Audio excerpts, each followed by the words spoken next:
Does Canada need a foreign intelligence service? Maybe the better question is, how badly does it want one? Hi, this is Phil Gurski, President and CEO of Borealis Threat and Risk Consulting in Russell, Canada, and you're listening to Quick Hits, short podcasts about all things related to national security.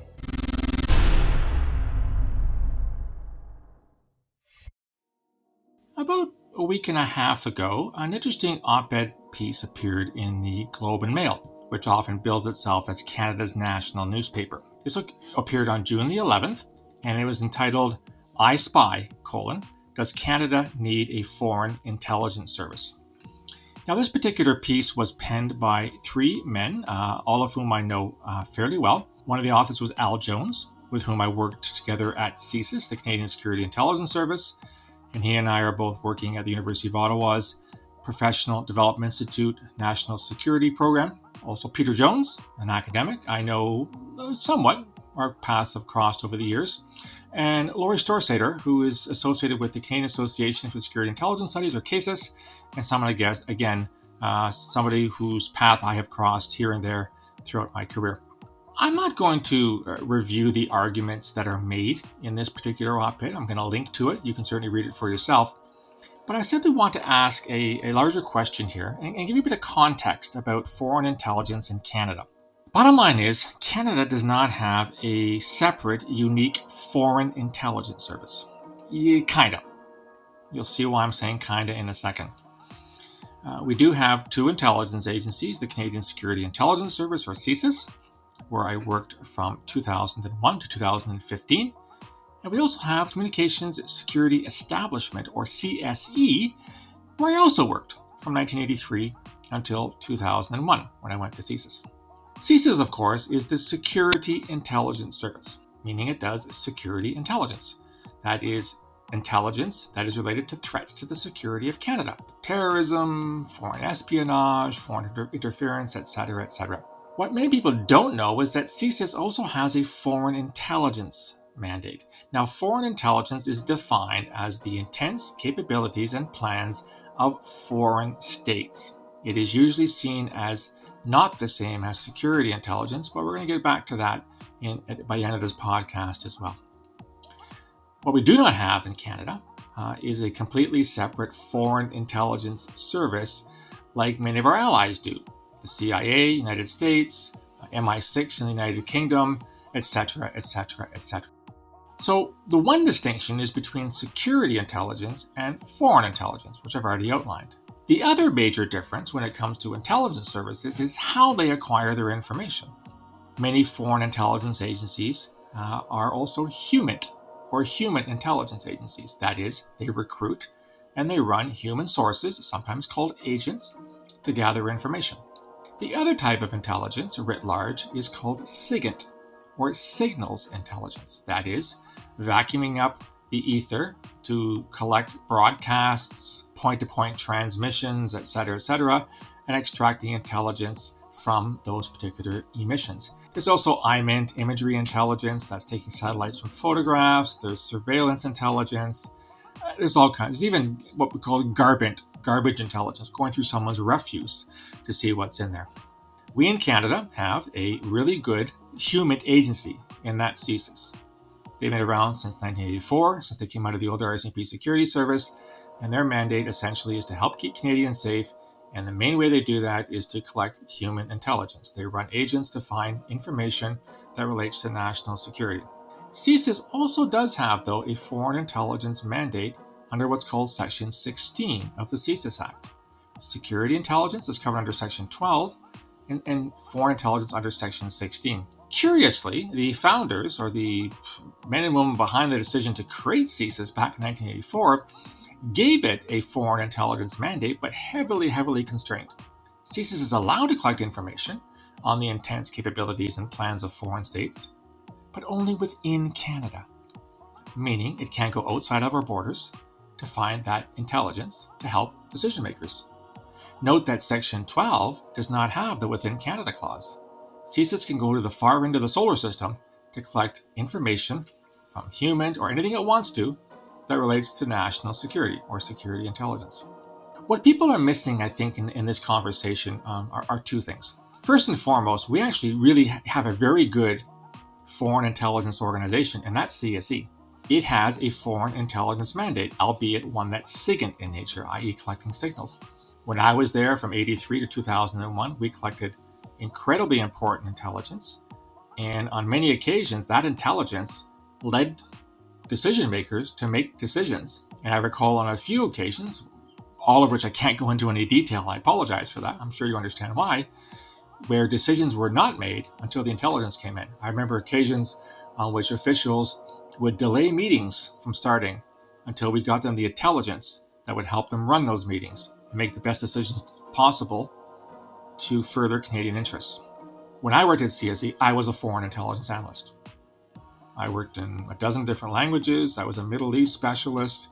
I was a Farsi and Arabic linguist. And I created foreign intelligence reports, thousands of them, in my 17 and a half years there.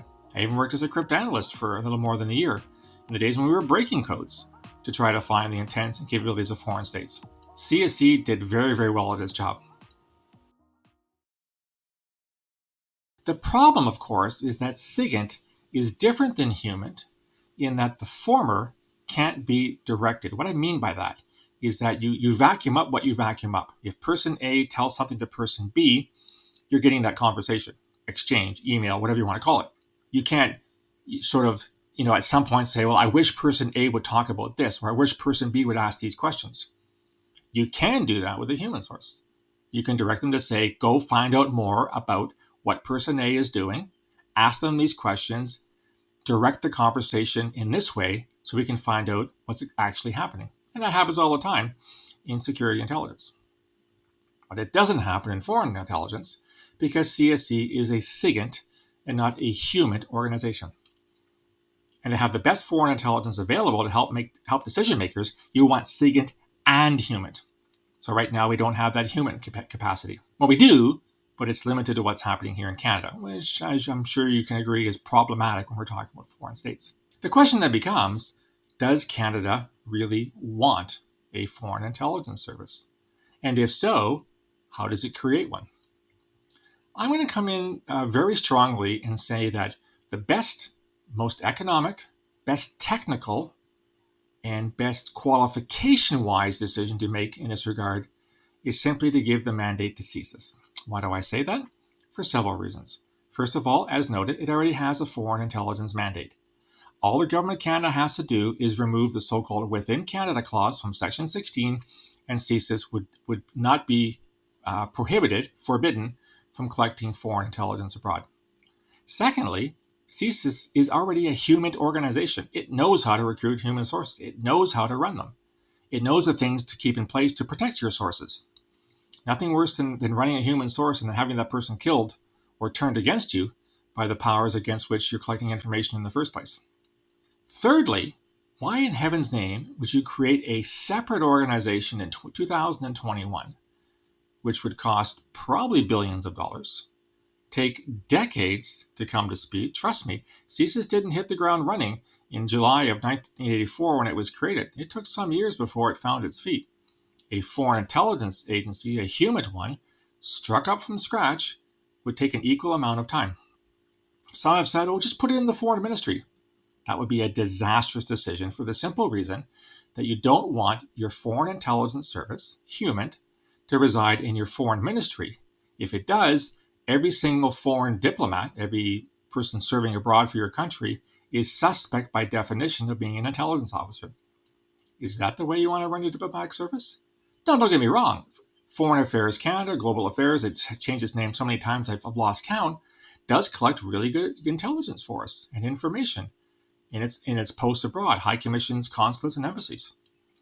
But it isn't an intelligence service per se. It is a foreign affairs ministry. It runs Canada's foreign affairs on behalf of the government. I don't think meddling by making an intelligence service within the foreign ministry is a great idea. I don't know of any country that has put its foreign intelligence agency within its foreign ministry. I could be wrong, but I can't think of anything off the top of my head.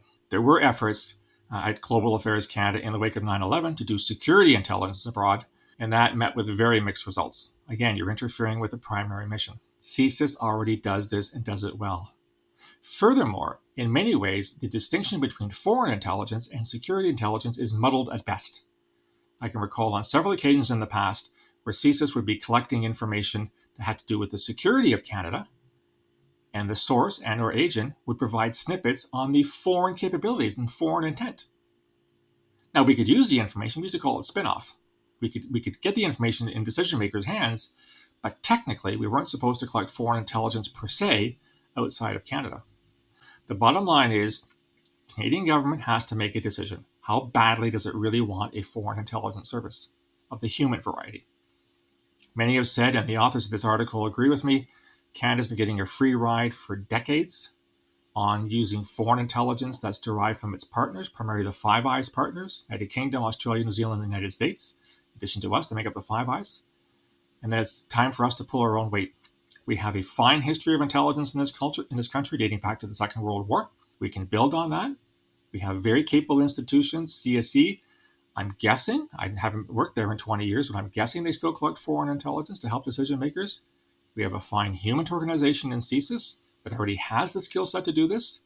So why in heaven's name not just take out the Within Canada clause, give CSIS a dual mandate? Someone said, well, you don't want to combine the two. Well, as I said, often the distinction between security intelligence and foreign intelligence is artificial at best.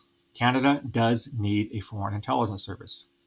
It cannot rely solely on its allies whose interests may in fact not be the same as ours. Yes, we're great allies. We share a lot of intelligence under this arrangement of the Five Eyes and other partners as well. But by definition, American foreign interests are not the same as Canadian foreign interests, at least not all the time. Give CSIS the mandate to do human collection abroad. Let them create a foreign service. New Zealanders have a hybrid service. There's no reason why we can't. Make it happen. Make it happen now. Anyhow, that's what I think. Curious what you feel on Canada's need for a foreign intelligence service. You can reach me on email, borealisrisk@gmail.com, or on Twitter @BorealisSaves. You can also find me on LinkedIn and on Facebook. If you like the content and want to subscribe, go to www.borealisthreatandrisk.com, hit the subscribe button, or get free daily digest of all the material, blogs and podcasts, free to your inbox. There's also a link there to my latest book, The Peaceable Kingdom, A History of Terrorism in Canada, from Confederation to the Present. You can buy the book from my website. It's only $25 Canadian plus shipping and handling. Love to hear what you think about this and other matters. I'll talk to you again soon. Until then, stay safe.